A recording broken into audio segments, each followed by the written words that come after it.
வணக்கங்க. இப்போ நம்ம பார்த்துட்டு இருக்கிறது மொத்தம் 12 ஏக்கர் 50 சென்ட்டுங்க பூமி. 1 ஏக்கர் வந்து தென்னந்தோப்பு, நல்ல காப்பு மரம் வந்துருங்க.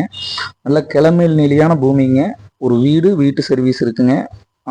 மாமரம், பலாமரம்லாம் இருக்கு. அது போக அமராவதியில் தலைமட பாசனமாகவே இருக்குங்க இந்த பூமிக்கு. இதுதான் அந்த தலைமடைங்க. அது போக வந்து ஒரு கூட்டு கிணறு, ஒரு தனி கிணறு, ஒரு போர் இருக்குங்க. ஃப்ரீ சர்வீஸ் 2 இருக்குதுங்க. கூட்டு கிணறுல வந்து சரிபாதி கூட்டுங்க. கிளமேல் வந்து ஒரு 800 அடியாவது இருக்குங்க நீளம். ஒரு ஸ்கொயரா இருக்குங்க பூமி. ஒரு 700-800 அடி நீளம், ஒரு 600-700 அடி அகலம், அந்த மாதிரி இருக்குங்க. ஒரே பிட்டுங்க. எந்த இடத்துலையும் மேடு பள்ளங்கள் இருக்காது. அதே மாதிரி வடகிழக்கு சருவுல தான் வருங்க பூமி. இது வந்து தனி கிணறுங்க. இதுக்கான ஃப்ரீ சர்வீஸ் ஒன்று இருக்கு. அதுபோக கூட்டு கிணறும் சரிபாதி இருக்குங்க. விவசாயத்துக்கு அருமையான பூமிங்க. முதலீட்டுக்கு அருமையான இடம். நல்ல இன்வெஸ்ட்மெண்ட் லேண்டுங்க.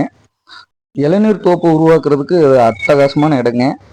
கண்ணு வச்சு ஒரு 2.5 வருஷத்துல ஒரு ஏக்கர் வந்து 85-90 லட்ச ரூபா வரைக்கும் போற அளவுக்கு நல்ல வேல்யூவான இடங்க. இன்வெஸ்ட்மெண்ட்டுக்கு அருமையா இருக்குங்க.